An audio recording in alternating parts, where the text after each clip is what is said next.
आशा की भाभी काफी गुस्से में थी। पता नहीं बेचारी आशा को हमारी वजह से क्या क्या सहना पड़ रहा होगा। क्या करूं, एक बार देख के आऊं क्या? नहीं नहीं, कहीं मेरे जाने से मामला और खराब ना हो जाए। भाभी भाभी मुझसे गलती हो गई। अरे अरे, ये क्या कर रही है तू? बहुत शौक है ना तुझे इनके घर रहने का। अब तू हमेशा के लिए यहीं रह, और अगर दोबारा मेरे घर में वापस आई ना तो तेरी टांग तोड़ दूंगी मैं।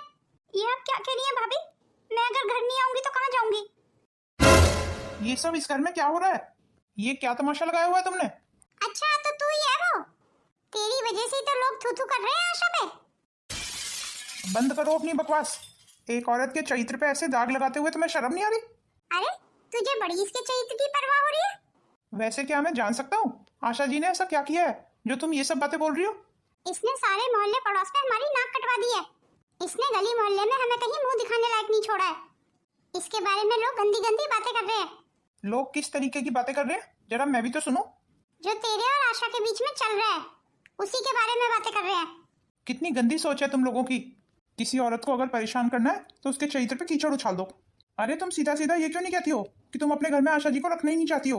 क्योंकि तुम आशा जी को बोझ समझते हो। हाँ ठीक है, तू यही समझ ले। जब तुझे इतनी परवाह है आशा की तो अपने घर ही क्यों नहीं रख लेता इसे? ये आप क्या कह रही हैं भाभी? मुझे यहाँ नहीं रहना। मैं तो आपकी बेटी की तरह हूँ भाभी, फिर आप मेरे साथ ऐसा क्यों कर रही हैं? अगर ऐसा ना करूँ तो कैसा करूँ तेरे साथ, तू ही बता दे। चल एक बात बता, क्या ये सच नहीं है कि तू बिना पैसों के यहाँ काम कर रही है? सारे घरों के काम करने के बाद पूरे दिन तू यहीं पड़ी रहती है। जी भाभी, आप बिल्कुल ठीक कह रही हैं, पर आप मेरा विश्वास कीजिए, मैं यहाँ छोटी बच्ची की वजह से आती हूँ। कैसी बेशरम है तू, अपना पाप छुपाने के लिए उस छोटी बच्ची का सहारा ले रही है। तेरी जैसी औरत को तो मैं अपने घर नहीं रख सकती। अरे मेरे भी दो दो लड़कियां हैं, कल को उनके शादी ब्याह कैसे होंगे? फिर लोग तो यही बोलेंगे ना कि जिनकी बुआ ऐसी है तो भतीजी भी ऐसी होंगी। इसलिए तेरे लिए यही ठीक होगा कि तू अपना इंतजाम और कहीं कर ले, मेरे घर लौट के नहीं आना। भाभी रुक जाओ। जाने दे उसे आशा, तेरी भाभी को सिर्फ बहाना चाहिए था तुझे उस घर से निकालने का। तो अब आप ही बताइए आंटी जी, मैं कहाँ जाऊंगी? मेरा तो इस दुनिया में भैया और भाभी के अलावा कोई नहीं है। जब तक तेरे रहने का इंतजाम नहीं हो जाता तो इसी घर में रहेगी। पर माँ, ऐसा करना ठीक होगा?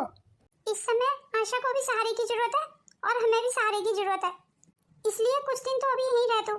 कितनी घटिया सोच है हमारे समाज की। क्या एक विधवा औरत किसी से बात तक नहीं कर सकती? काश मैं इस समाज की सोच को बदल सकता।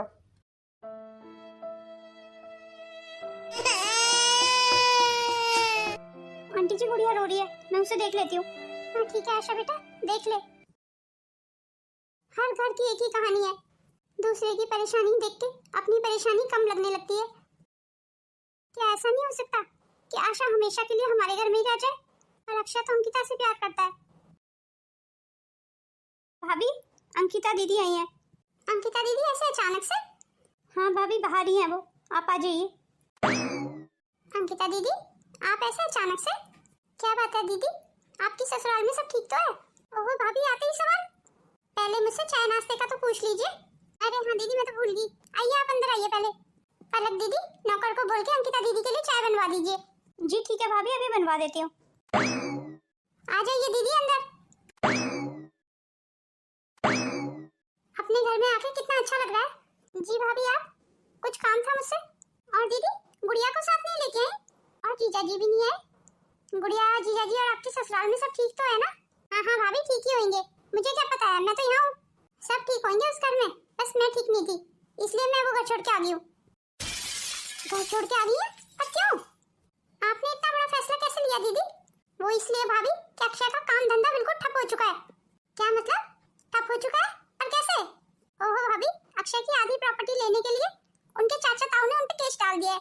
कहने का मतलब भाभी, अगर फ्यूचर में चाचा ताऊ केस जीत जाते हैं तो अक्षय की सारी प्रॉपर्टी में से आधी प्रॉपर्टी उन लोगों को मिल जाएगी। और तो और भाभी, हमारा बड़ा घर भी छिन गया और अब अक्षय किराए पे रहते हैं, वो भी छोटे से घर में। काम धंधा बिल्कुल चौपट हो गया भाभी। आपको पता है, जो खुद मालिक हुआ करता था वो अब छोटी मोटी कंपनी में नौकरी करता घूम रहा है। पैसे की बहुत तंगी रहती है भाभी, जो मुझे बिल्कुल बर्दाश्त नहीं है। मेरा तो उस घर में एक एक मिनट काटना भारी हो रहा था, इसलिए मैं सब कुछ छोड़ छाड़ के यहाँ आ गई। हाँ दीदी, ऐसे अपना घर थोड़ी छोड़ा जाता है। मुझे नहीं लगता आपने सही निर्णय लिया। और रही बात जीजाजी के केस की, तो आप देखना जीजाजी एक ना एक दिन तो केस जीत ही जाएंगे। अरे भाभी भूल जाइए, अक्षय कोई केस नहीं जीतने वाले। पर आप ऐसा कैसे कह सकती हैं? कोर्ट में तो फैसले होते हैं ना, तो आप देख लेना, ये फैसला होगा। फैसले के बाद जो भी होगा तब की तब देखेंगे। चलिए ठीक है, जैसी आपकी मर्जी। अच्छा दीदी एक बात बताइए, क्या आप गुड़िया और जीजा जी के बिना रह लेंगी? हाँ हाँ, क्यों नहीं रह पाऊंगी, जैसे आपकी मर्जी। भाभी मैं चाय ले आई हूँ। अच्छा पलक दीदी, ड्राई क्लीन वाले के पास मेरी कुछ साड़ियाँ पड़ी हुई हैं, आप उन्हें उठा लाइए। जी ठीक है भाभी, अभी ले आती हूँ। लीजिए दीदी, आप चाय ले लीजिए। मुझे कितना समझाना पड़ रहा है भाभी को, पता नहीं इनको फिर भी समझ आई या नहीं। भाभी की हमेशा से लाडली ननद तो पलक ही रही है। भाभी पलक को ज्यादा और मुझे कम प्यार करती हैं। ये तो तूने अच्छा किया कि आशा को किराए पे मकान दिला दिया। तो हम आशा जी को यहाँ भी नहीं रख सकते थे ना माँ? लोग क्या क्या बातें करते। हाँ ये बात तो है। माँ मैं ये सोच रहा था एक बार अंकिता से मिलाता हूँ। मतलब तू उसे घर वापस लाने की कोशिश करना चाहता है? जी माँ, आप यही समझ लीजिए। ठीक है, जैसी तेरी मर्जी। जीजा जी आप आइए, बैठिए। भाभी मैं अंकिता को घर वापस ले जाने आया हूँ। पर मैं तुम्हारे साथ कहीं नहीं जाऊंगी, एक बार फिर सोच लीजिए दीदी। मैंने आपको कहा ना भाभी, मुझे कहीं नहीं जाना। और वैसे तुम्हें शर्म नहीं आई यहाँ आते हुए? इसमें शर्म की क्या बात है अंकिता? तुम मेरे बच्चे की माँ हो, तुम मेरी पत्नी हो, कायदे से तो तुम्हें तुम्हारे पति और बच्चे के पास ही होना चाहिए। मैं तुम्हारे साथ उन हालातों में नहीं रह सकती। अब हालातों से तो नहीं भाग सकते हम, क्योंकि तुम्हारे पास कोई ऑप्शन नहीं है। मेरे पास ऑप्शन है, इसलिए मैं अपने मायके में ही रहूंगी। पर दीदी आपको एक बार फिर सोचना चाहिए। मैंने सोच लिया है भाभी, मैं उस घर में वापस नहीं जाऊंगी। माफ करना जीजा जी, पर दीदी का ये फैसला मुझे भी सही नहीं लगा, पर मैं कर भी क्या सकती हूँ। आपने बिल्कुल ठीक कहा भाभी।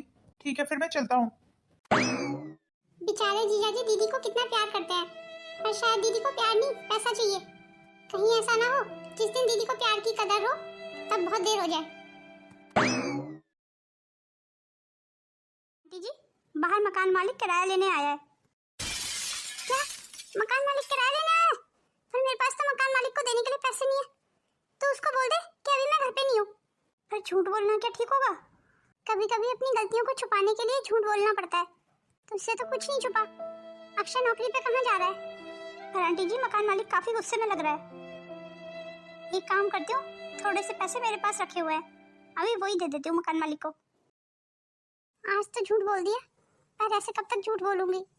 अभी फिलहाल आप ये पैसे रख लीजिए, बाकी के बचे हुए पैसे अगले महीने दे देंगे। हे भगवान, मेरे पास तो बिल्कुल पैसे नहीं बचे। जितने थे सारे किराए में दे दिए मैंने। मेरे घर में तो राशन भी नहीं है। चलो खैर, ये 2-4 दिन तो मैं जैसे तैसे काट लूंगी, फिर जहाँ काम करने जाती हूँ उनके घर से कुछ पैसे एडवांस में मांग लूंगी। आज मुझे अपने आप पे बहुत शर्म आ रही है, धिक्कार है मेरी जिंदगी पे। मैं एक ऐसी औरत के शौक में बैठा हुआ जिसको मुझसे कभी प्यार ही नहीं था, वो सिर्फ मुझे इसलिए छोड़ के चली गई क्योंकि आज मेरे पास पैसा नहीं है। और दूसरी तरफ आशा जी हैं जो खुद परेशान होते हुए मेरी परेशानी मिटाने की कोशिश कर रही हैं। नहीं नहीं, अब मुझे इस शौक से बाहर निकलना होगा। मुझे आशा जी से बहुत कुछ सीखने की ज़रूरत है। वो खुद परेशान है पर दूसरों की परेशानी को कम करने की कोशिश करती हैं, और दूसरी तरफ मैं हूँ जो अपने परिवार की परेशानी कोई नहीं समझ पा रहा हूँ। मैं आज से ही नई नौकरियाँ तलाश करूँगा। अक्षय, आज मकान मालिक अपना किराया लेने आया था। जी माँ, मुझे पता है, और आशा जी ने हमारा किराया दे दिया है। क्या? आशा ने हमारा किराया दिया? इस मुश्किल वक्त में आशा ने हमारा बहुत साथ दिया है। हम सबको गैरों की तरह नहीं, अपनों की तरह संभाला है। नहीं तो मैं तो अपने कमर के दर्द के चलते कुछ नहीं संभाल पाती। अक्षय, मैं कह रही थी तू आशा से शादी कर ले। ये आप क्या कह रही हैं माँ? जो तू सुन रहा है वही कह रही हूँ। आशा से अच्छी जीवन साथी तुझे नहीं मिल सकती। मुझे तेरे जवाब का इंतजार रहेगा। माँ मुझे नौकरी मिल गई। ये तो तूने बहुत खुशी की बात सुनाई। मुझे माफ कर दीजिए माँ, इतने दिनों तक आपको मेरी वजह से इतना परेशान रहना पड़ा, पर मैं वादा करता हूँ आगे से आपको मेरी वजह से कोई तकलीफ नहीं होगी। तो बस एक शुभ काम और कर दे, आशा से शादी कर ले। जैसी आपकी मर्जी माँ। तू सच बोल रहा है? मैं शादी की तैयारियां शुरू करूं? बस थोड़े दिन रुक जाइए माँ, मैं एक तो तनख्वाह तो ले लूँ। हाँ ये बात भी ठीक है। ठीक है, फिर मैं आशा से भी बात कर लेती हूँ।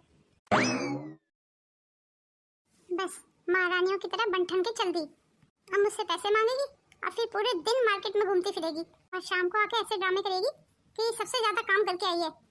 फिर तो इसे पानी भी बेड पे ही चाहिए। भला इन हरकतों के चलते ससुराल में गुजारे होते हैं। ऐसी औरतों से और क्या उम्मीद की जा सकती है जो अपने पति और बच्चे को भूल के बैठी है, खासतौर से अपने बच्चे को। जो औरत अपने बच्चे को भूल जाए वो भला औरत कहलाने के लायक है? शुरू में तो मुझे लगता था परेशान है बेचारी, पर ये परेशान है, ये दूसरों को परेशान करने वाली है। मैं तो इसलिए कुछ नहीं कहती कि मेरी सुनता कौन है। और मैं ही क्यों समझाऊं इसे, मुझे ही क्या फर्क पड़ता है, घर बर्बाद हो रहा है इसका हो रहा है। मेरा बैग कहाँ गया? चलती हूँ भैया से थोड़े से पैसे ले लेती हूँ, शायद अभी भैया फैक्ट्री नहीं निकले होंगे। भैया सुनिए। ओहो अंकिता, तुझे कितनी बार समझाया है, मुझे पीछे से मत टोका कर। अच्छा ठीक है ना भैया, गलती हो गई, वो मुझे कुछ पैसे दे दीजिए। अभी कल ही तो तुझे 10,000 रुपए दिए थे मैंने, वो किस में खर्च किए? अच्छा तो अब आप मेरे पैसों का हिसाब रखेंगे? हाँ बिल्कुल रखूंगा, क्यों नहीं रखूंगा। जब मैं अपनी पत्नी और बच्चों के पैसों का हिसाब रख सकता हूँ तो तेरा क्यों नहीं?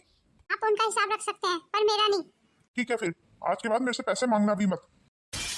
तेरे इसी गलत व्यवहार के चलते आज अक्षय जी ने दूसरी शादी कर ली। क्या? अक्षय ने दूसरी शादी कर ली? क्यों, तुझे नहीं पता? पर तुझे कैसे पता होगा? तुझे तो शॉपिंग करने से, घूमने फिरने से फुर्सत मिले तब इन बातों पे ध्यान रखे। और आप कैसे भाई है मेरे कि आपको इतनी बड़ी बात पता चल गई और आपने अक्षय का गिरेबान नहीं पकड़ा? आपको तो उसे मार मार के मुंह लाल कर देना चाहिए था उसका, पर आपको मेरी कहाँ परवाह है। जब तुझे अपनी जिंदगी की परवाह नहीं है तो मैं क्यों तेरी परवाह करने लगा? और मैं अक्षय जी को भी क्या बोलूं? तूने उनका साथ उस समय छोड़ दिया जिस समय उन्हें तेरे साथ की सबसे ज्यादा जरूरत थी। तेरे जैसी पत्नी होने से तो यही अच्छा है कि बंदा जीवन भर कुंवारा ही रहे। अब आप मुझे ये बताइए, आप मुझे पैसे दे रहे हैं या नहीं? नहीं है मेरे पास पैसे कोई तेरे को देने के लिए। पिछले 1.5 साल से तेरे नाज नखरे उठा उठा के मैं परेशान हो गया हूँ। तू सारा दिन घर में बैठी रहती है, कहीं नौकरी के लिए अप्लाई तो नहीं करती? ये बात आपने अपनी बीवी को बोली है कभी? आपकी बीवी भी तो सारा दिन घर में बैठी रहती है, अगर मैं काम नहीं करती तो वही कौन सा काम करती है? क्योंकि आपका बस तो सिर्फ अपनी बहन पे ही चलता है, इसलिए बहन को सुना लो खरी खोटी। मेरी पत्नी की तुलना अपने आप से मत कर, वो अपने घर में अपने पति के साथ रह रही है। तेरी तरह अपने पति और बच्चे को छोड़ के मायके में नहीं पड़ी है वो इसलिए कि आपके पास पैसा है आज। तो तुझे क्या लगता है, तू सबको अपनी तरह समझती है क्या? चाहे मेरे पास पैसा हो या ना हो, मुझे पता है मेरी पत्नी मेरा साथ कभी नहीं छोड़ेगी। मुझे शर्म आती है तुझे अपनी बहन कहते हुए। अक्षय जी से कभी रास्ते में सामना हो गया तो मैं तो उनसे नजर भी नहीं मिला पाऊंगा। तेरे कारण मैं उनके आगे शर्मिंदा होकर रह गया हूँ। माँ, क्या बात है अक्षय, आज बड़ा खुश नजर आ रहा है। माँ बात ही कुछ ऐसी है, आप भी सुनोगी ना तो खुशी से झूम उठोगी। अरे मुझे भी तो पता चले क्या बात है। माँ पता है आपको, हम केस जीत गए। मुझे तो पहले से ही पता था सच्चाई की जीत होगी। मैं अभी मंदिर में प्रसाद बांट के आती हूँ। चल अब जा, ये खुशखबरी आशा को भी दे दे। जी ठीक है माँ। आओ आशा, अंदर आओ। आज से ये तुम्हारा घर है। तुम्हारा नहीं, ये हमारा घर है। तुम्हारा अपने नए घर में स्वागत है। पसंद तो आया ना तुम्हें घर? हाँ पसंद क्यों नहीं आएगा, पर मुझे अपना पुराने वाला घर भी पसंद था, क्योंकि मेरे लिए जहाँ आप हैं वही मेरा घर है। ये बात कह के तो तूने मेरा दिल जीत लिया। भगवान तुम दोनों के प्यार को किसी की नजर ना लगे। आप बिल्कुल चिंता मत कीजिए माँ जी, किसी ने हमारी घर की तरफ अगर बुरी नजर डाली ना तो मैं ढाल बन के खड़ी रहूंगी। और मेरी गुड़िया, तुझे घर पसंद आया ना? रचना, रचना, क्या बात है, आप इतना घबराए हुए क्यों? हमारी फैक्ट्री पे छापा पड़ गया है। ये आप क्या कह रहे हैं? पर क्यों? हमारा तो कोई 2 नंबर का काम नहीं है। हाँ 2 नंबर का काम तो नहीं है, पर किसी ने कंप्लेंट की है।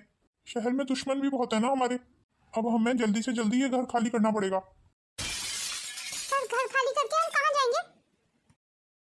जब तक ये मैटर सॉल्व नहीं हो जाता तब तक किसी किराए के घर में ही रहेंगे। तुम जल्दी जल्दी जरूरत का सारा सामान ले लो, क्योंकि पुलिस वाले कभी भी इस घर को सील कर सकते हैं। भैया आप बिल्कुल परेशान मत होना, सब ठीक हो जाएगा।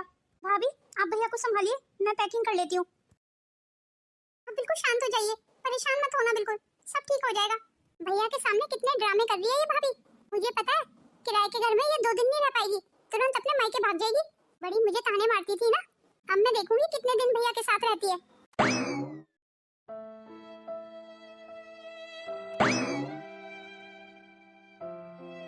ये पैसे रख लो, घर के खर्चे में काम आएंगे।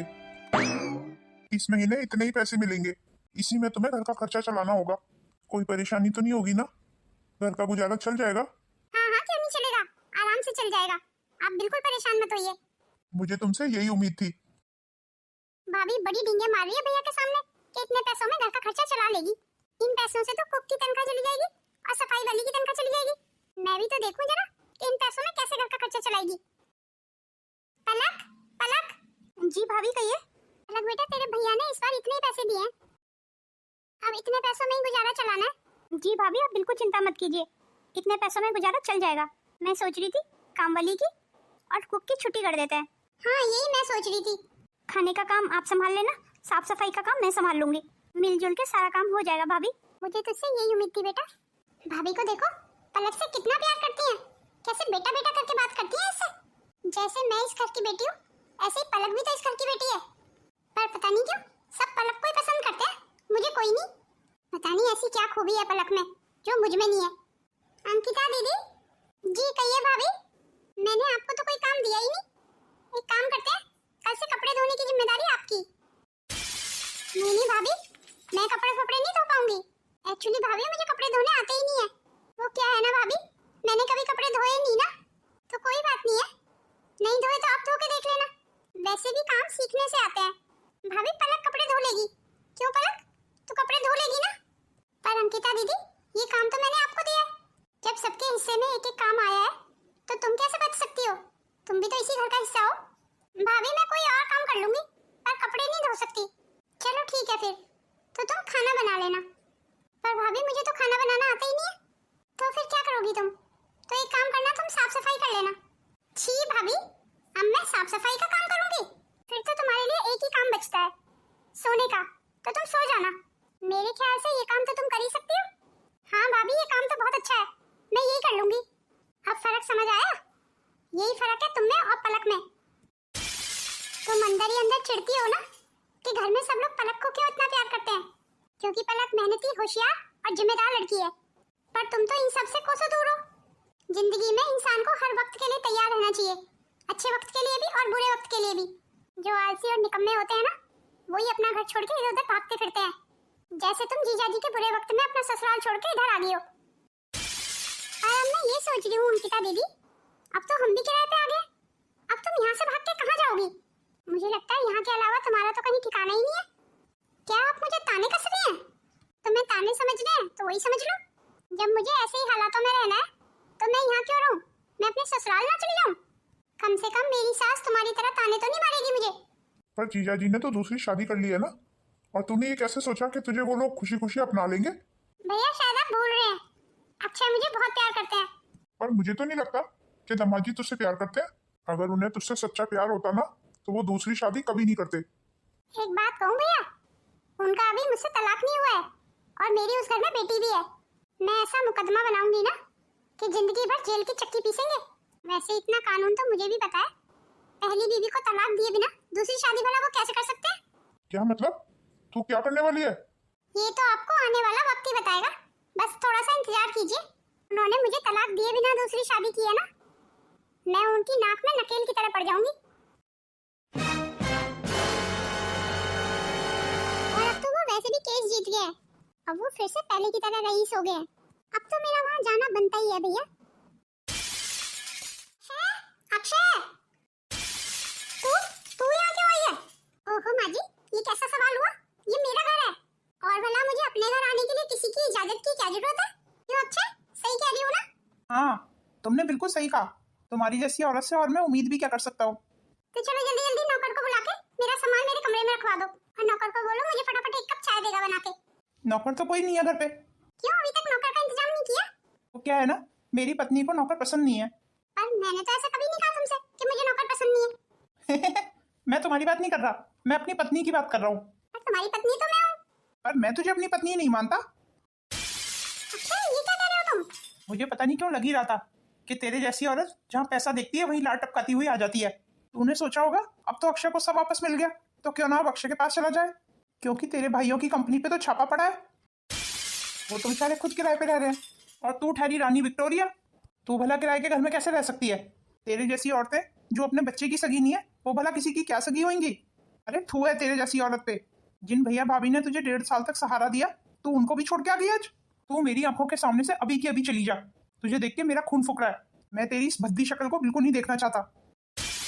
अच्छा, मेरा बच्चा है यहाँ पे, मैं यहाँ अपने बच्चे के लिए आई हूँ। अच्छा, आज बड़ी तुझे अपने बच्चे की परवाह हो गई? उस दिन तेरी ममता कहाँ गई थी जब तू 2 महीने की बच्ची को छोड़ के चली गई थी? उस समय जो काम एक बच्चे के लिए माँ को करने चाहिए थे, वो आशा जी ने किए थे। वैसे अंकिता, मेरे पास अब तुझे देने के लिए कुछ भी नहीं है, ना प्यार और ना पैसा। मेरी तो सारी दुनिया अब आशा जी में सिमट के रह गई है। इन्होंने मेरा साथ तब दिया जब मैं बहुत अकेला था। मुझे हर जन्म में आशा जैसी लाइफ पार्टनर चाहिए। मुझे क्या, किसी भी आदमी को। इसलिए भगवान के लिए यहाँ से चली जाओ। हमारी जिंदगियों में जहर घोलने की कोशिश मत करो। ये तुम क्या कह रहे हो अक्षय? मैंने तुम्हें बहुत प्यार किया, पर तुमने मुझसे कभी प्यार नहीं किया। मुझे एक बार अपनी बेटी से मिलने दो। अगर तुम्हारी बेटी तुम्हारे पास आ भी जाती है तो क्या कहोगी उसे कि कौन हो तुम? क्योंकि उसको तो माँ बन के आशा जी ने पाला है। वो तो सिर्फ माँ के नाम पे आशा जी को जानती है, तुम्हें कहीं से भी नहीं। इसलिए हमारी जिंदगियों से चली जाओ। मैं तो तुम्हें बिल्कुल भूल चुका हूँ और शायद याद करने की कभी कोशिश नहीं करूंगा कि तुम कौन हो। माँ जी, आप अक्षय जी को समझाइए ना। मेरे समझाने पे ही तो उसने आशा से शादी की थी। मैंने अक्षय को बहुत समझाया था। आज मेरा अक्षय पहली बार इतना खुश है। भगवान के लिए तू यहाँ से चली जा। मुझे तेरा चेहरा देख के घिन आती है। मेरे अक्षय को उसके हाल पे छोड़ दे। शायद अब तो तू अपने भैया भाभी के घर भी नहीं जा सकती, और यहाँ मैं नहीं रहने दूंगी तुझे। तो तू एक काम कर, अपना घर खुद तलाश कर और अपनी गलतियों के बारे में सोच कि तूने अब तक क्या क्या गलतियां की हैं, क्या क्या पाया है और क्या क्या खोया है। जो इंसान वक्त के साथ नहीं चलता ना, वक्त उसे बहुत पीछे छोड़ देता है। जैसे तू पीछे छूट गई है। तू इतनी पीछे छूट गई है कि हमें तो दिखाई नहीं दे रही। इसलिए जा यहाँ से। आज मैं बिल्कुल अकेली रह गई। कोर्ट में मुकदमा करने का भी क्या फायदा जब अक्षय के दिल में मेरे लिए प्यार ही नहीं है। आज सबको मेरी शक्ल देख के घिन आ रही है, और आए भी क्यों ना। मैंने काम ही ऐसा किया है, मैं किसी की नहीं बन पाई। ना मायके में अपने भैया भाभी की, और ना ही ससुराल में अपने पति और बच्चे की। आज समझ आ रहा है अकेलापन क्या होता है।